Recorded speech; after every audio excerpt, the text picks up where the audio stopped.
¿Cómo están? Bienvenidos a una nueva edición de las conferencias del Bicentenario organizadas por la Comisión del Bicentenario del Congreso de la República.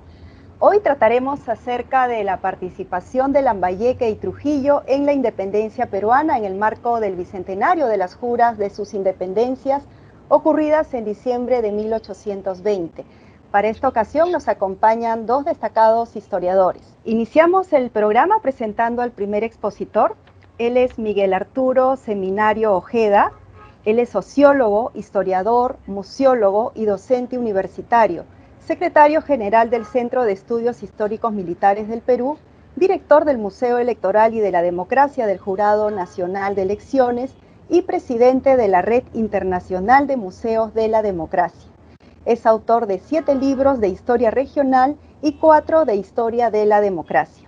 Él tratará acerca de la relevancia histórica de Lambayeque en la independencia del Perú. Tiene el uso de la palabra, señor Seminario. Bienvenido. Gracias por esta ocasión que me permite estar conectado con las personas que están sintonizando este programa. Y realmente es muy grato porque estábamos recordando que hace 198 años, el 18 de diciembre de 1822, el Congreso de la República y el Poder Ejecutivo reconoció que Lambayeque dio el ejemplo a los demás pueblos del departamento de Trujillo con la proclamación de la independencia. El departamento de Trujillo, que en un momento se llamó Bolívar, y luego volvió a recuperar su nombre.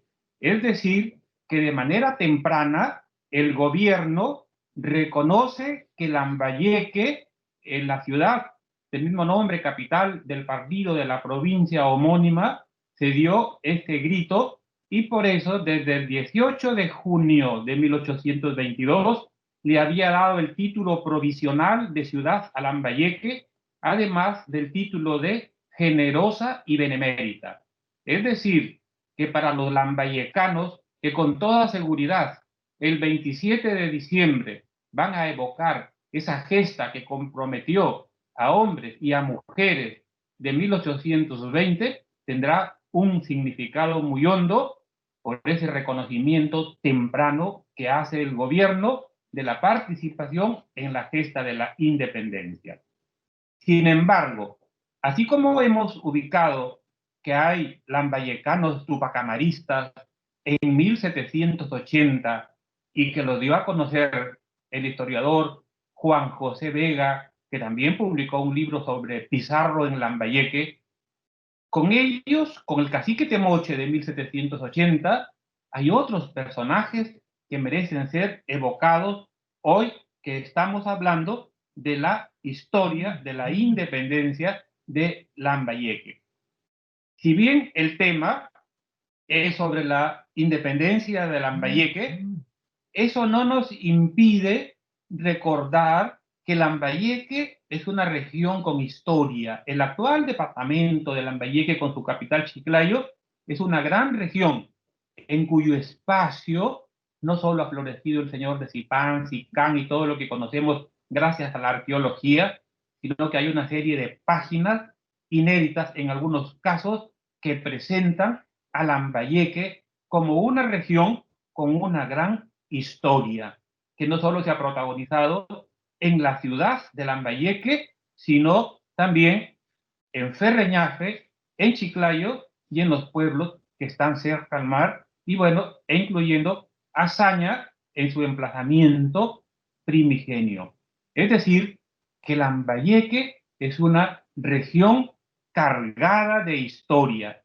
Y dentro de esa región cargada de historia, no podemos dejar de mencionar el inicio del mestizaje en lo biológico y en el pensamiento en Lambayeque. Este mestizaje que da como resultado lo que hoy conocemos y lo que hoy tenemos en Lambayeque, y de lo que la lambayequinidad, si se puede decir, si se puede utilizar este término, pues está llena de elementos en lo geográfico, en la culinaria, en lo religioso, en lo histórico, en la pintura, en lo político, que ha dejado una huella tremenda a lo largo de todo el país.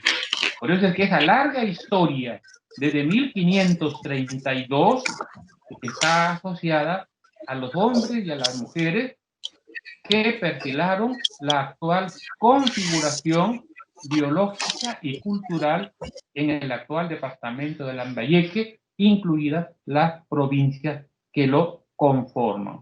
Por eso es que esa larga fase virreinal que empieza en 1532 y se prolonga hasta el momento de la independencia, está llena de testimonios de ese pasado. Hay historiadores lambayecanos, tenemos el caso de Lorenzo Huerta de Vallejo, solo por mencionar a uno, ¿no?, que ha publicado y ha dado un conocimiento extraordinario desde el fenómeno del niño en esta fase virreinal, ¿no?, de ahí de Lambayeque, los trabajos de Bruni, la arqueología, la fotografía, pero todo esto con los otros historiadores y las otras fuentes que hemos podido consultar, nos van dando, así como lo ha hecho también don Valdemar Espinosa Soriano, una idea de esa larga fase virreinal que fue consolidando a la región Lambayeque, llenándola de un pasado extraordinario. Pero si vamos a entrar al tema de la independencia, debemos mirar un momento ligeramente, un año clave, el de 1784, que tiene que ver con la creación de las intendencias. Y es ahí cuando la división anterior del virreinato en corregimientos, desde 1784, pasa a ser, ¿no?, otra realidad. El virreinato se divide en intendencias y una de esas intendencias fue la intendencia de Trujillo, o sea, la jurisdicción desde Tumbes hasta el río Santa y empezando del mar, costa, sierra y selva, hasta, ¿no?, los lugares más distantes. Y esta intendencia de Trujillo en 1793, ¿no?, tenía casi 250.000 almas, casi 250.000 personas vivían en esta jurisdicción, como hemos podido extractar de ese documento cargado de peruanidad que publica don Hipólito Unanue en 1793, cuando da a conocer lo que era el Perú en ese momento. Y en Lambayeque hay 5 ciudades, perdón, en la Intendencia de Trujillo hay 5 ciudades, 2 villas y 142 pueblos. Menciono el número, la cifra cuantitativa de ciudades, villas y pueblos, porque después, cuando el general San Martín da cuenta de cuántos pueblos iban proclamando la independencia en la intendencia hasta enero de 1821, nos da una cifra que casi concuerda con el número que acabamos de mencionar. Es decir, que ese deseo de separación política, no cultural ni biológica con respecto a lo hispano, se da en casi toda la intendencia de Trujillo.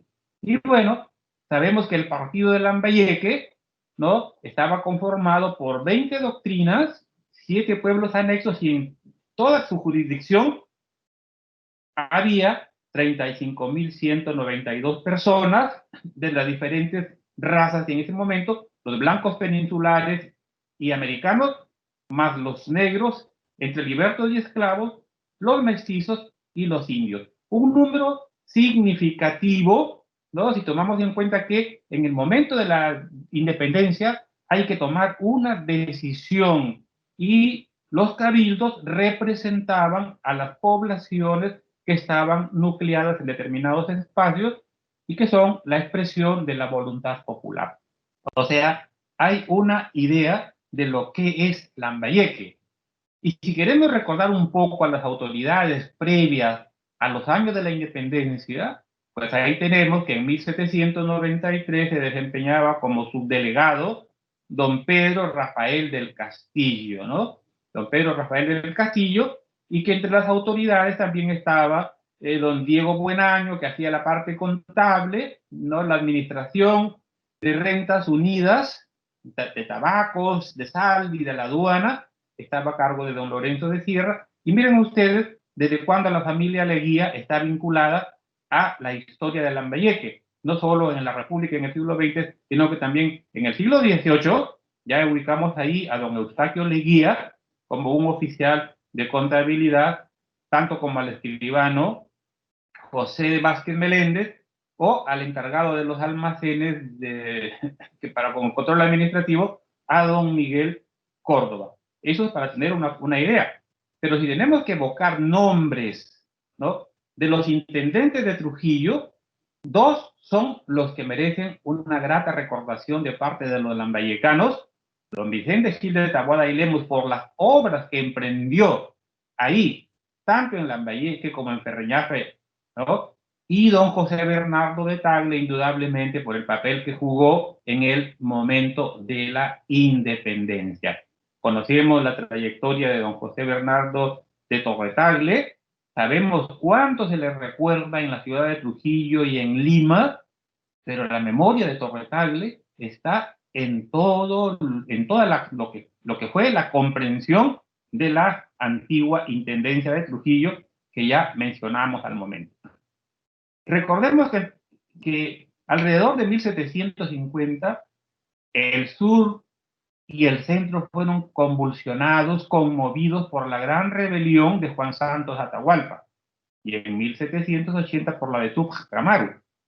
Pero a partir de estas grandes revoluciones, porque todo esto está precedido por un sentimiento de rebeldía entre los hispanos, entre los americanos, las autoridades españolas consideraron la necesidad de militarizar el territorio, porque advertían que ya ese deseo separatista se iba manifestando poco a poco, que estaba incubándose, y así como hubo un rechazo manifiesto por la conquista desde 1532, desde 1750, con estas rebeliones de Huarochirí y de Lima, hay una evidencia de que se estaba incubando ese deseo separatista. Y así hemos visto que se empieza a militarizar el virreinato, a multiplicar las fuerzas que existían, y en 1760 en Lambayeque se crea un regimiento de caballería que tiene una fuerza de 1040 efectivos, ¿no? Pero no es lo único. Expresa esta militarización porque vemos que en Ferreñafe también se crea un regimiento de caballería de Ferreñafe con una fuerza de 540 plazas. O sea, que esa percepción, ¿no?, está ahí, y ni siquiera la existencia de estas fuerzas pudo detener ese espíritu levantisco de Francisco Temoche, el cacique de Lambayeque, que tuvo una evidente manifestación tupacamarista al proclamar públicamente en Lambayeque que por su naturaleza él era un señor y no necesitaba de reconocimiento de la corona de Castilla. O sea, aludiendo al poder de los caciques antes de la conquista hispana, y que de alguna manera se mantenía con ciertos reconocimientos que había dado la corona española. Y de esa militarización no se salvó Saña, ¿no? Y al escuadrón, a lo que estaba en Saña, que ya sabemos que no tenía ya la importancia que había tenido en el siglo precedente, pero también en Saña hubo un escuadrón de dragones. Ahí que una fuerza, ¿no?, pequeña de 240 plazas, si comparamos al regimiento de Ferreñafe y al regimiento de Chiclayo, pues ese regimiento o ese escuadrón de dragones de Pacalmayo y Saña es más pequeño. Sin embargo, es parte de esa militarización, y esto es en 1770, porque, como señalé, se advierten esos sentimientos levantiscos que iban en contra de la autoridad española. Es en este momento, en estos años de fines del virreinato, cuando José Baquíjano y Carrillo funda la Sociedad Amantes del País.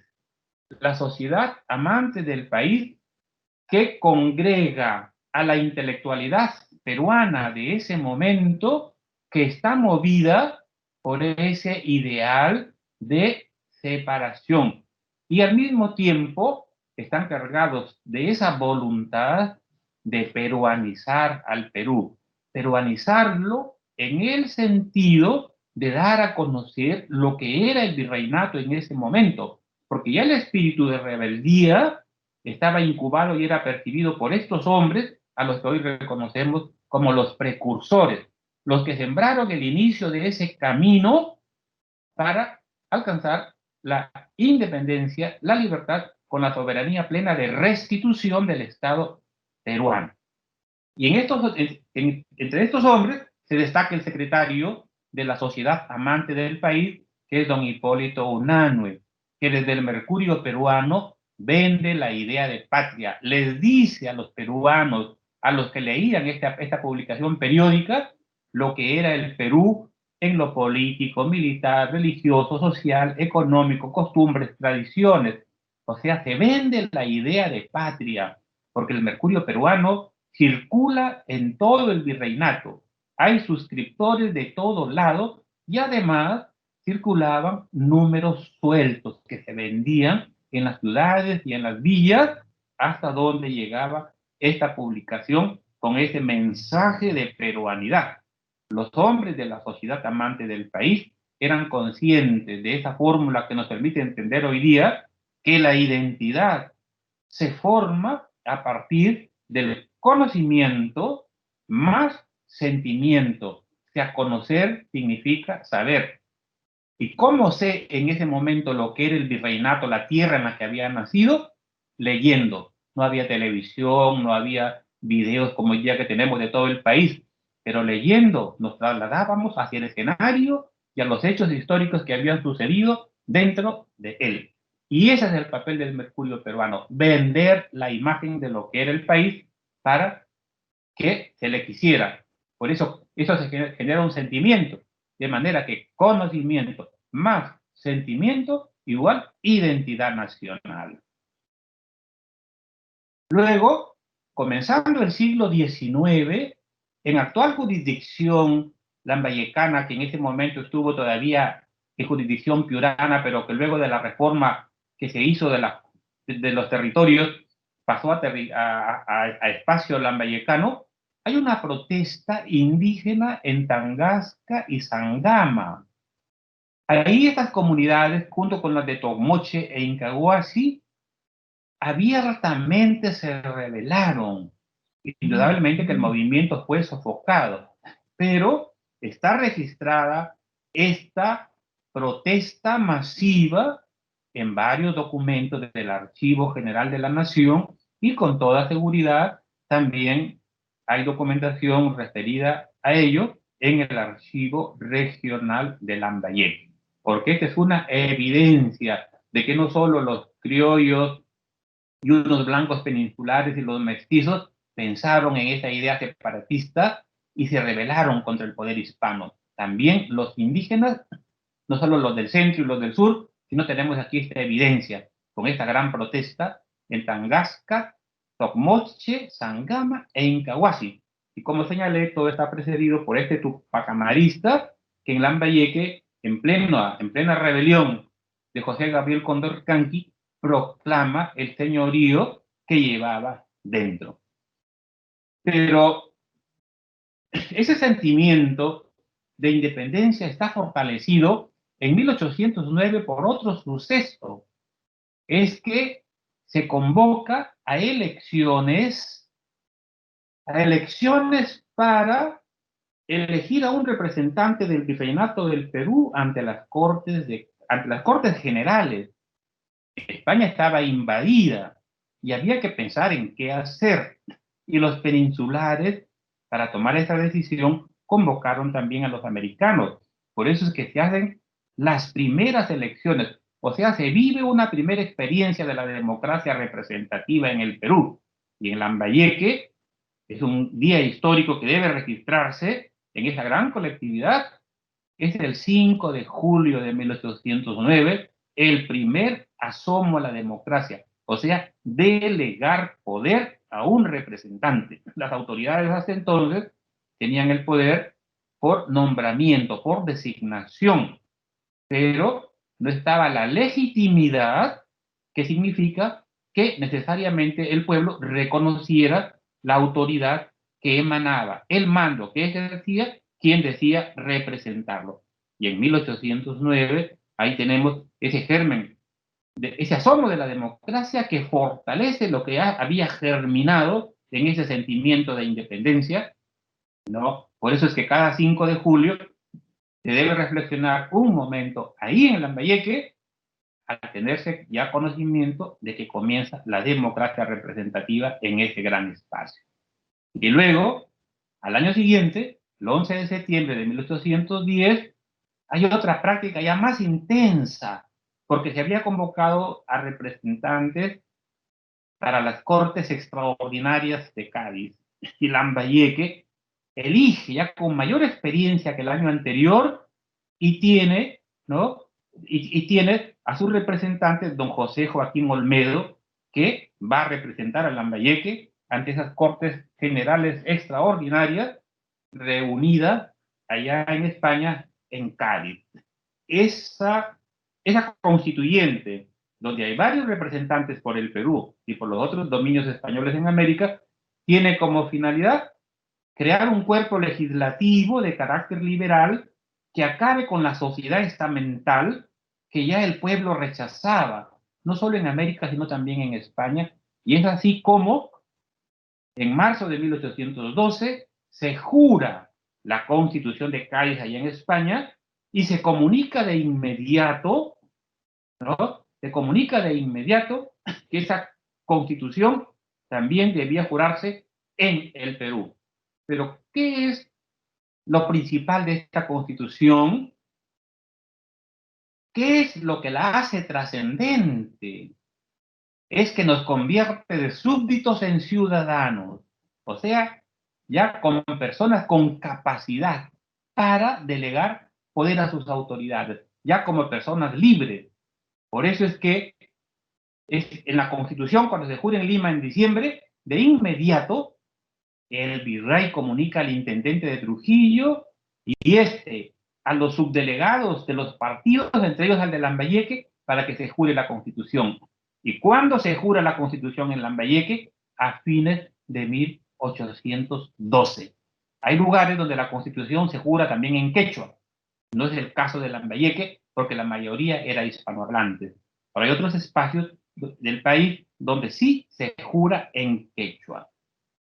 Y bueno, ya dijimos, o sea, con esta constitución, con esta jura, se vive con intensidad lo que significaba ser ciudadano, persona libre para delegar poder a sus autoridades. Mencionamos todo esto así rápidamente para entender que ese sentimiento de libertad está favorecido no solo por las ideas que vienen de fuera, de la rebelión o de la independencia de los Estados Unidos y la Revolución Francesa. Acá entre nosotros también tuvo un significado ese conocimiento de los principios de reversibilidad del poder al pueblo. Que las elecciones no tenían las bondades de las de ahora es un hecho, pero no se puede cuestionar, por ejemplo, que las mujeres no votaban, porque sí votaban los indígenas y los analfabetos. Es la República la que le quita el derecho a los analfabetos y a los indígenas. Bueno, entonces, la independencia, pues ahí esa constitución fortalece esa semilla que había germinado, ¿no?, en el nuevo mundo. Y así hay más elecciones en 1813, 1814, que no están libres de los conflictos electorales. Hemos visto que ahí los blancos europeos y criollos protestan cuando se elige un alcalde indígena. Y ahí viene la primera concertación en Lambayeque. Finalmente, para que se constituya el Cabildo Constitucional, hay 2 alcaldes. Uno blanco, don Bernardo Martínez, y un indígena, don Francisco Maguén. Y el Cabildo está conformado de manera múltiple por indígenas, ¿no?, por indios, en su mayoría, y por criollos. Todo esto, pues, nos permite conocer que los procesos electorales no estuvieron libres desde el comienzo de una serie de conflictos.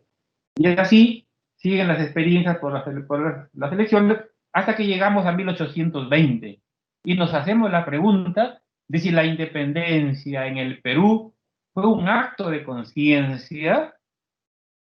¿Tuvieron algo que ver los sanmartinianos en Lambayeque? ¿Hay algo de peso de la logia Lautaro?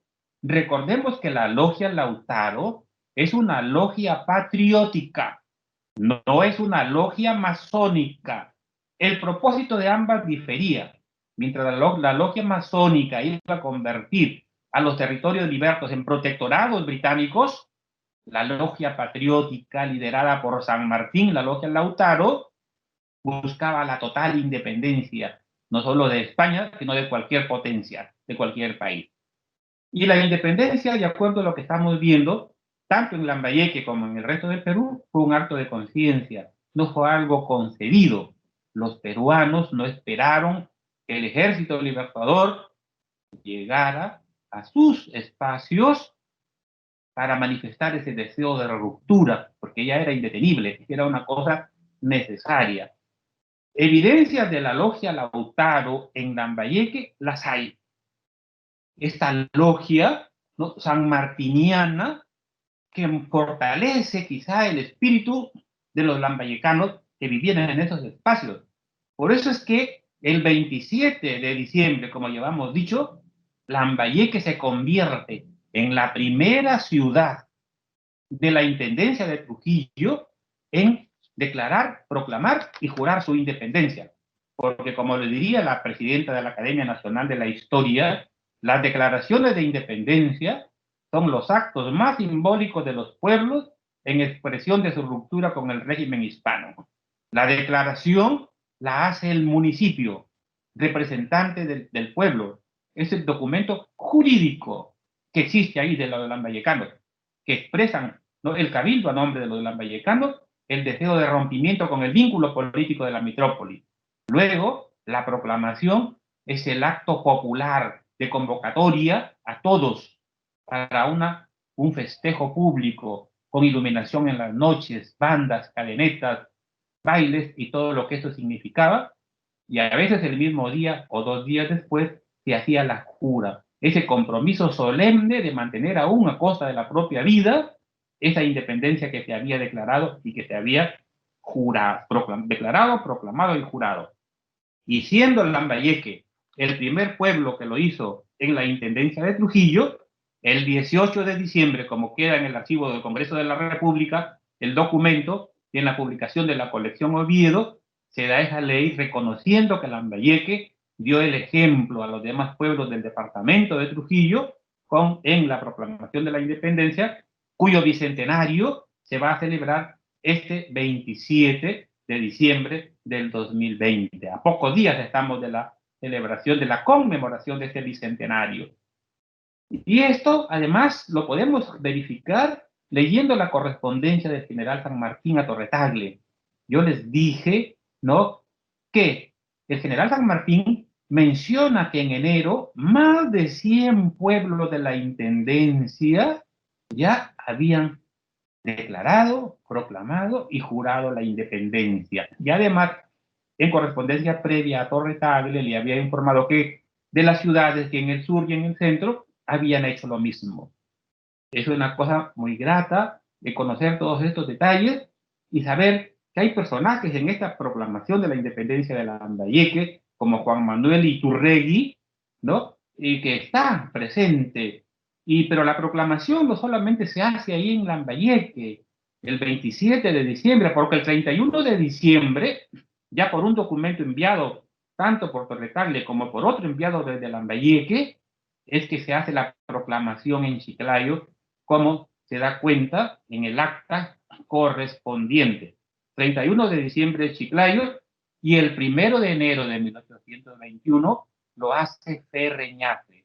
Ahí en la iglesia se da cuenta que se había jurado la independencia en Ferreñafe el 1 de enero de 1821. Es probable que la declaración y la proclamación se hiciera en días anteriores. No tenemos todavía la evidencia, pero sí está la evidencia de que el 1 de enero se juró ahí en Ferreñafe. Y como señalé, a veces entre la declaración y la proclamación hay 2 días de separación, y entre la proclamación y la jura también. De modo que en algún momento se va a conocer el día preciso en que se declaró y se proclamó la independencia en Ferreñafe. Pero Lambayeque no solo dijo sí a la independencia el 27 de diciembre, consta de las cuotas que se dan, ropa, zapatos, alimentos, aperos, todo lo que se demandaba, todo lo que exigía, y Ferreñafe contribuyó grandemente, como lo hace Chiclayo y como lo hace Lambayeque. Todo eso consta en el Archivo General de la Nación, e inclusive la plata de las iglesias fundida sirvió para pagar al Ejército Libertador.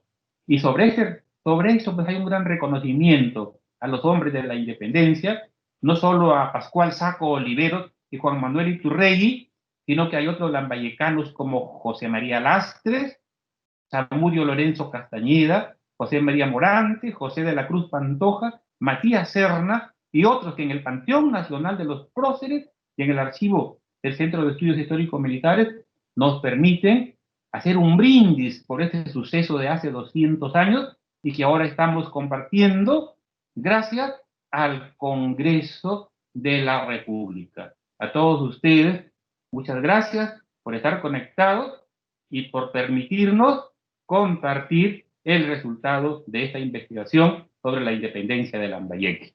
Muchas gracias. Muchísimas gracias, señor Seminario Ojeda. También se encuentra con nosotros Victoria Diegues Deza. Ella es licenciada en Historia por la Universidad Nacional de Trujillo. Ha realizado investigaciones en torno a la historia social, delito y castigo en Trujillo decimonónico, publicados en revistas de especialidad. Ha editado el libro Trujillo, capital de la independencia del Perú. Se ha desempeñado como historiadora, archivista e investigadora en el Museo Huacas de Moche, Archivo General de la Nación, Unidad Ejecutora de Marca Huamachuco, Casa de la Identidad Regional de la Libertad, Gobierno Regional de la Libertad, y actualmente se desempeña como historiador y responsable de la investigación de la Comisión Regional del Bicentenario de la Independencia de la Libertad. Victoria tratará acerca de la relevancia histórica de Trujillo en la independencia del Perú. Tiene el uso de la palabra, Victoria. Buenas tardes a todos y a todas. Agradezco la gentil invitación por parte de la Comisión del Bicentenario del Congreso de la República del Perú. El día de hoy presentaré la ponencia La Independencia de Trujillo 200 años después. Para entrar en contexto, hace 200 años, Trujillo, actual capital de la Primavera y de la Marinera, era también la capital de la antigua intendencia del mismo nombre. Esta intendencia, directa o indirectamente, comprendía prácticamente todo el norte del Perú, desde Tumbes hasta el río Santa, incluido el Amazonas, y gozaba de gran influencia sobre Guayaquil. Luego de proclamar y jurar su independencia entre el 29 de diciembre de 1820 y el 6 de enero de 1821, se convierte en el Departamento de la Libertad. Fueron los liberteños y los norteños en general quienes encabezaron la lucha por la independencia de esta región del Perú, contribuyendo en ella hasta su consolidación en los campos de Junín y Ayacucho. A lo largo del siglo XIX e inicios del XX, Trujillo fue perdiendo la jurisdicción política y administrativa sobre estos territorios, pues se fueron creando los departamentos de Cajamarca, Piura, Amazonas, Lambayeque, Tumbes y La Libertad. Los vínculos, sin embargo, se fueron readecuando y las relaciones identitarias se mantuvieron sutilmente vigentes. El día de hoy, la presente exposición girará en torno a 3 interrogantes. ¿Cuál es la importancia de Trujillo en el proceso de independencia nacional? ¿Quiénes participaron en esta gesta? ¿Y qué pasó después de esta proclamación? Nos trasladamos cronológicamente al año de 1820. Para entonces la ciudad de Trujillo era capital de la intendencia del mismo nombre. Esta abarcaba 8 provincias o también llamados partidos: Lambayeque, Piura, Cajamarca, Chachapoyas, Huamachuco, Chota, Patás y Trujillo. Esta intendencia era una de las más extensas y pobladas del Virreinato del Perú. Es así que a partir de la proclamación de la independencia de Trujillo, el 29 de diciembre de 1820, se propician las independencias de todos los partidos o provincias que integraban este vasto territorio. El marqués de Torretagle toma comunicación con el general San Martín a partir del 20 de noviembre de 1820. En una misiva, invita y persuade al marqués Torretagle a unirse a la campaña libertadora. En los primeros días de diciembre, Torretagle responde a San Martín comunicando su decidida y determinada adhesión a la causa libertadora. Sin embargo, esta misiva llegaría con cierto retraso. Recién el 14 de diciembre, San Martín toma la respuesta de Torretagle. La correspondencia del 1 de diciembre es fundamental para entender el pensamiento político de Torretagle, la estrategia y los planes que iba a tomar para gestar la independencia de Trujillo. Torretagle tenía claramente identificado a sus principales opositores para gestar esta independencia. Nos referimos al obispo José Carrión y Marfil y a Carlos Tolrá, quien había llegado de Quito. Asimismo, esta misiva pone en evidencia la participación y conspiración de decididos trujillanos como Manuel Cabero y Muñoz y Miguel Tinoco y Merino, entre otros. Es decir, a partir de esta misiva, podemos saber que Torretagle tiene en claro que se había decidido por la independencia de Trujillo. El 24 de diciembre, en una junta de notables liderada por el marqués José Bernardo de Tagle y Portocarrero, se declara la independencia de Trujillo y se programa para el día 29 de diciembre la proclamación pública y oficial de esta independencia. También se dispone la captura de oficiales realistas o españoles y se pone en resguardo al puerto de Huanchaco.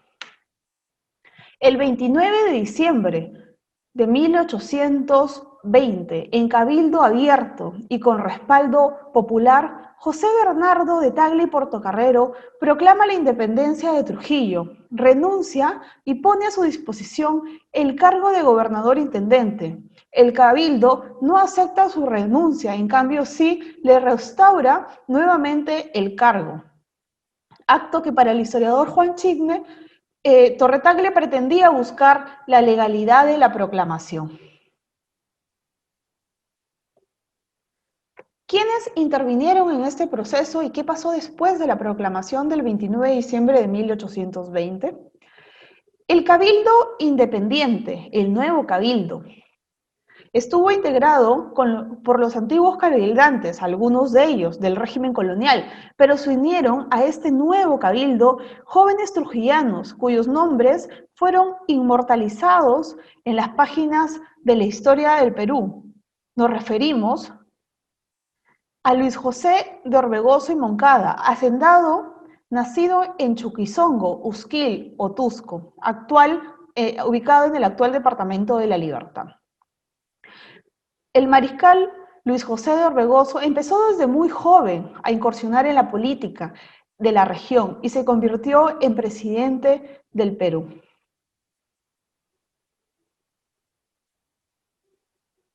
Sostener la independencia de Trujillo y revitalizar el Ejército Libertador de San Martín involucró la participación y contribución de la población en general, donación de dinero, caballos, cabezas de ganado, ropa, quina, medicinas, armamentos y soldados. Por ejemplo, los peruanos de los 6 pueblos de Huamachuco, representados por el cacique Pedro Peña y Gamboa, donaron a las arcas de la patria dinero, capitales, productos y ganado de las haciendas Tulpo y Ahijadero.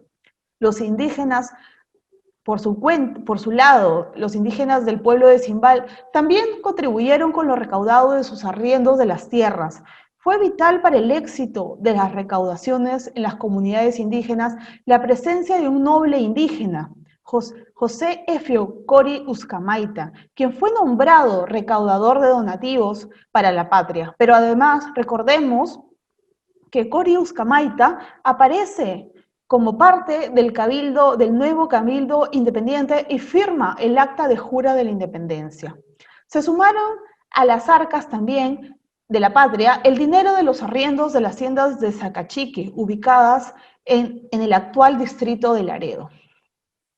El apoyo de los sectores populares, en el caso de los indígenas o mixtos, a la independencia, representó también la oportunidad de acceder a la justicia para solicitar la restitución de los derechos de propiedad. Manuela Fernández Morachimo, natural de Santiago de Cao y mujer legítima de Justo de la Cruz, otorgó su poder a favor del nombrado recaudador de donativos, Efiu Cori Uzcamaita, el 29 de marzo de 1821, para el cobro de los arriendos vencidos de sus tierras, cuyo dinero fue destinado para la patria, a cambio de que se le devolviera la restitución del control de sus tierras que se encontraban en arrendamiento sin paga alguna en manos de Manuel Vega.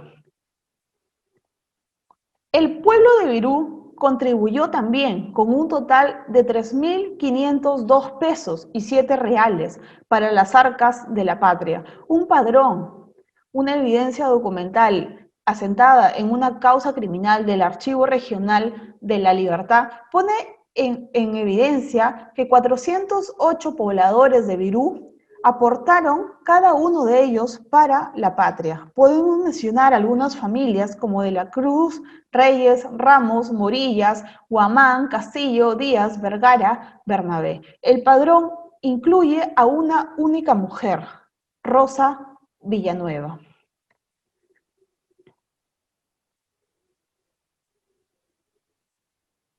¿Qué pasó después de la independencia de Trujillo, de la proclamación de la independencia de Trujillo? Una vez proclamada la independencia, el 29 de diciembre de 1820, Torre-Tagle envía una proclama a los pueblos de la intendencia. Y según Nicolás Rebasa, conforme pasaron los días, se empezaron a definir las lealtades y también las deslealtades.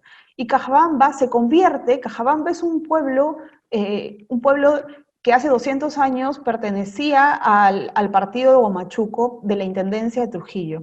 Se convierte en el cuartel general de la resistencia realista en la Sierra Norte, centralizando las comunicaciones que iban desde Chota, Chachapoyas, Moyobamba y Otusco.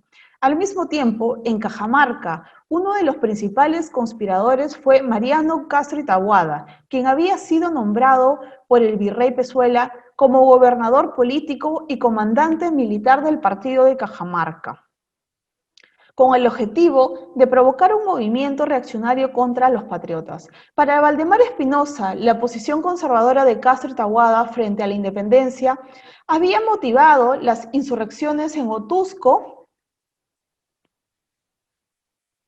Otusco y Cajabamba, como también en Moyobamba. Según el plan de Pezuela, estas insurrecciones debían de propagarse hasta Chachapoyas y Cajamarca con el objetivo de concluir con la toma de Trujillo e incluso Lima. En ese escenario descrito se forma la resistencia realista que involucraba a las provincias y pueblos de Cajamarca, Chota, Cajabamba, Huamachuco, Chachapoyas, Moyobamba y Maynas. El intendente Torre-Tagle, en una misiva que envía al general San Martín el 28 de julio de 1821, relata la real dimensión y el peligro que significó estos levantamientos realistas en la sierra de la Intendencia de Trujillo. Así también, la carta pone de manifiesto que estos movimientos estuvieron interconectados y posiciona a Maynas como el foco realista. Señala, los 5 partidos de la sierra se hallarían sin duda separados de nuestro sistema si no se hubiese tomado providencias que surtieron éxitos favorables.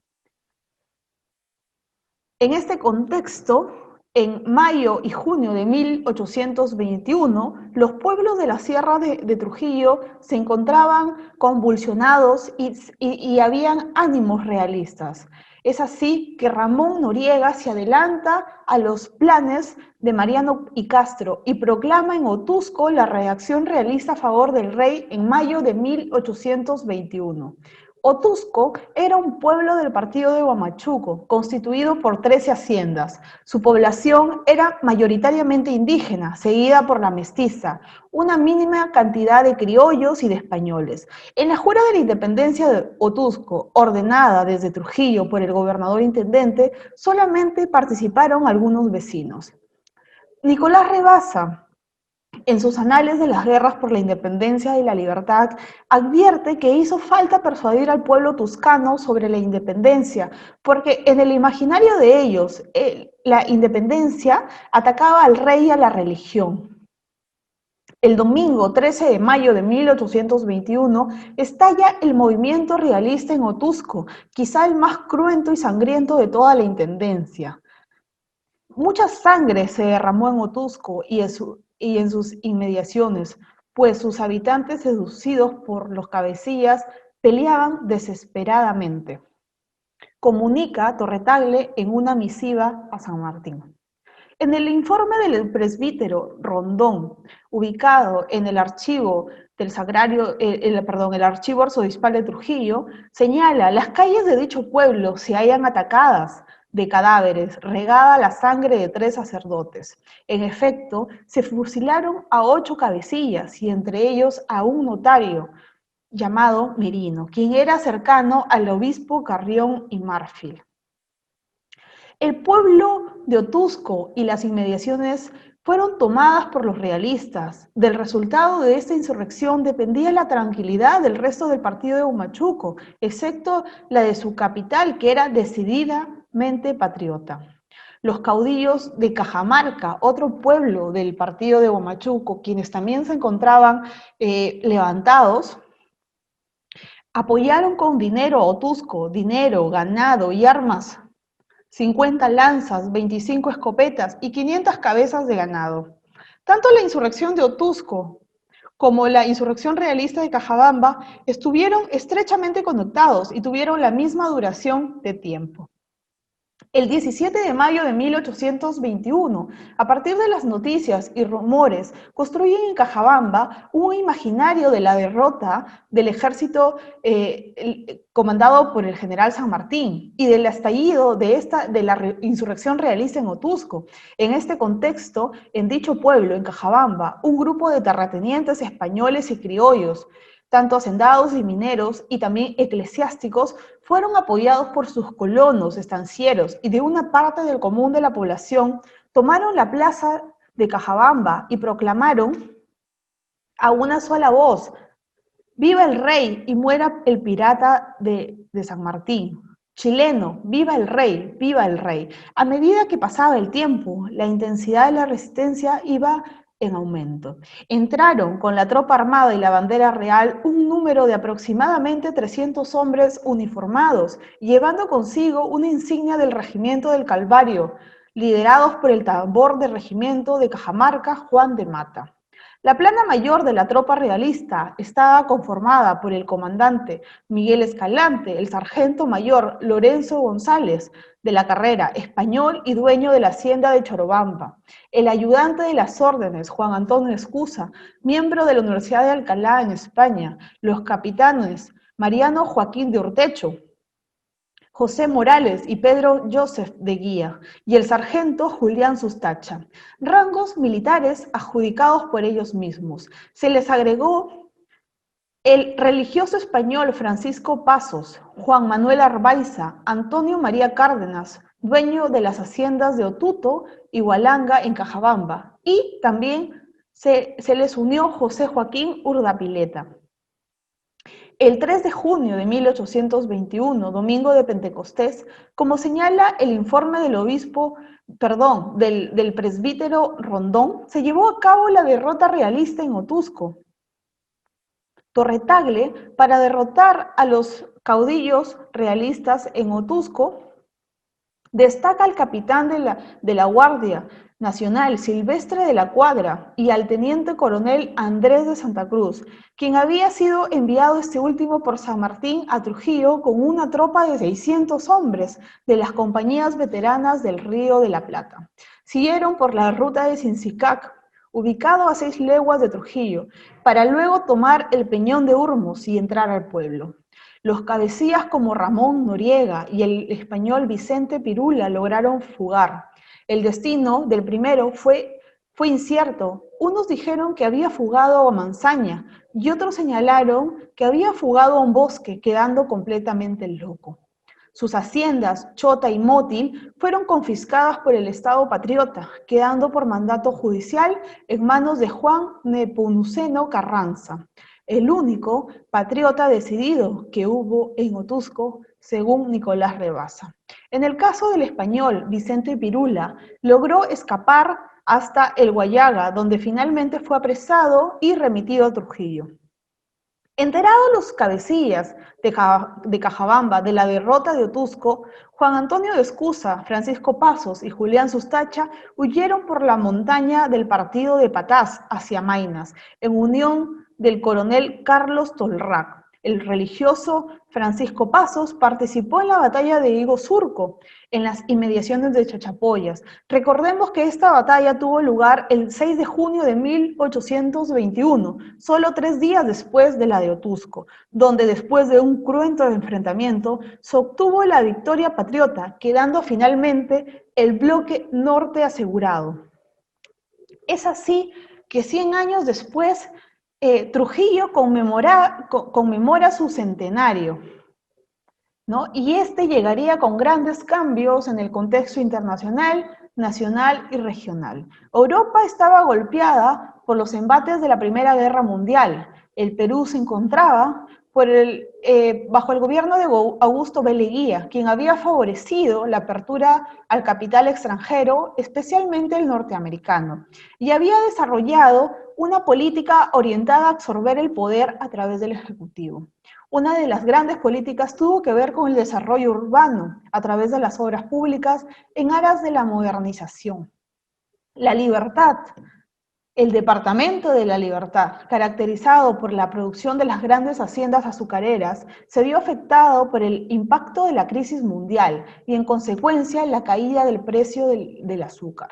La década del 20 es el periodo también con tensiones sociales, huelgas de obreros y peones, y la formación de los partidos políticos en el Departamento de la Libertad, como el APRA. Para colmo, en 1925, Trujillo fue escenario de uno de los fenómenos del Niño más devastadores de nuestra historia. A principios de esta década del 20, el Congreso Regional del Norte conforma la Comisión del Centenario de la Libertad en Trujillo, mediante ley número 68, promulgando que fuera presidida por el prefecto del departamento y compuesta por el presidente de la Corte de Justicia, el presidente de la Junta Departamental, el presidente de la Cámara de Comercio, el rector de la universidad, el superintendente de los ferrocarriles, el gerente de la compañía Luz Eléctrica, entre otros. Allí se establece que la municipalidad debía elegir un monumento que perpetúe la gloria fecha del 29 de diciembre de 1820. Este monumento fue inaugurado en 1929 y hasta hoy se yergue el Monumento de la Libertad, ubicado en la Plaza de Armas de Trujillo. Además, también en el centenario se autoriza la realización de obras públicas para el embellecimiento urbano, como la canalización, el desagüe, la reconstrucción del teatro, la pavimentación de las calles, la reconstrucción de la estación central de los ferrocarriles y el alumbrado público. Con la anuencia de la Comisión del Centenario, la Municipalidad Provincial de Trujillo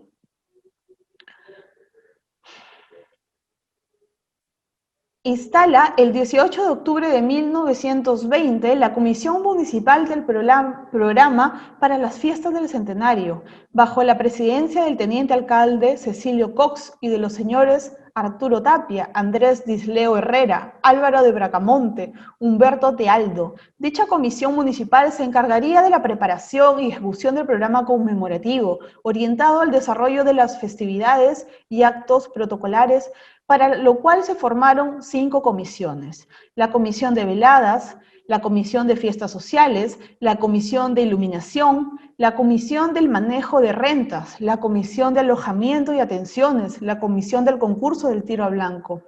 La misión más importante de la Comisión Municipal, sin embargo, fue impulsar el reconocimiento nacional de Trujillo en la independencia mediante la ley número 4185, promulgada por el presidente Augusto B. Leguía el 24 de noviembre de 1920.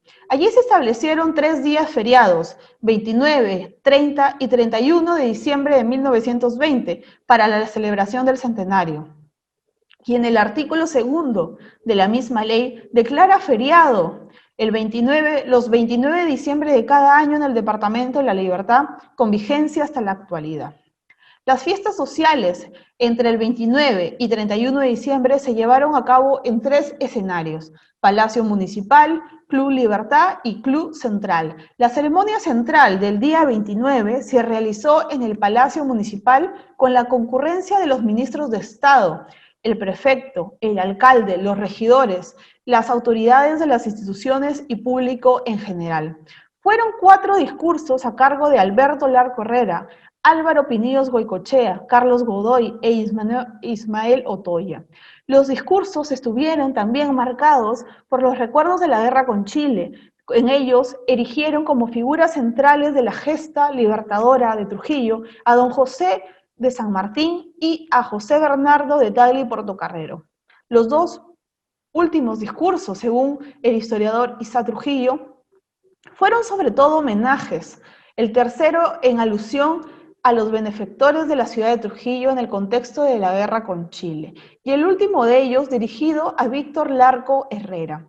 En los discursos y homenajes se ocuparon de Trujillo como ciudad y de los actores que participaron junto a Torrentale para lograr la independencia. Me refiero a que en los discursos y en la conmemoración del centenario hubo una cierta omisión de los pueblos del Departamento de la Libertad que participaron también en la gesta libertadora, como el caso de Huamachuco y del prócer de la independencia, José Faustino Sánchez Carrión, entre otros. En ese sentido, se puede decir que la conmemoración del centenario tuvo una visión centralista hacia adentro. También, con motivo de la conmemoración del centenario, surge la controversia entre Lambayeque y Trujillo sobre cuál de ambas proclamó primero su independencia. Esta discusión buscaba resaltar la importancia histórica de Lambayeque en la región norte, que en parte responde a que el presidente de turno de entonces, Augusto B. Leguía, era lambayecano. Frente al debate, Alberto Larco Herrera, alcalde de Trujillo, publica un artículo en el periódico La Reforma de 1920, donde expone y posiciona a Torretagle a partir de una proclama que envía el libertador general San Martín a Trujillo en 1821, como el líder del bando patriota del norte, que logra la liberación de todos los pueblos que integraban esta vasta región.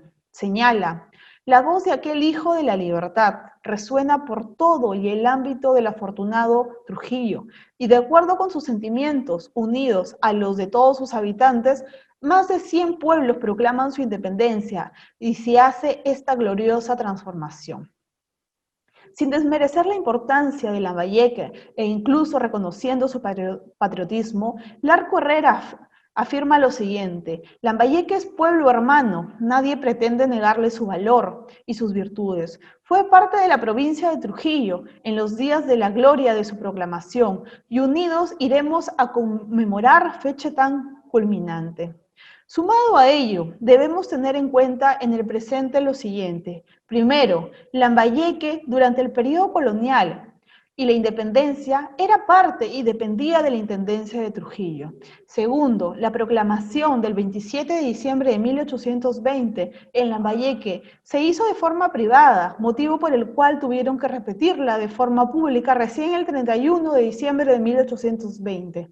Tercero, en la ciudad de Trujillo hubo reuniones también privadas desde principios de diciembre de 1820, dentro de las cuales se tomaron decisiones que concluyeron en la proclamación pública y con respaldo popular de la independencia de Trujillo el 29 de diciembre de 1820. Finalmente, Torre-Tagle, cabeza política de la región norte durante la independencia, organiza y articula las fuerzas militares y económicas desde Trujillo, con ayuda y colaboración de los líderes de las provincias, para asegurar la región de subversiones contrarias a la independencia y poder proveer a San Martín en la campaña libertadora.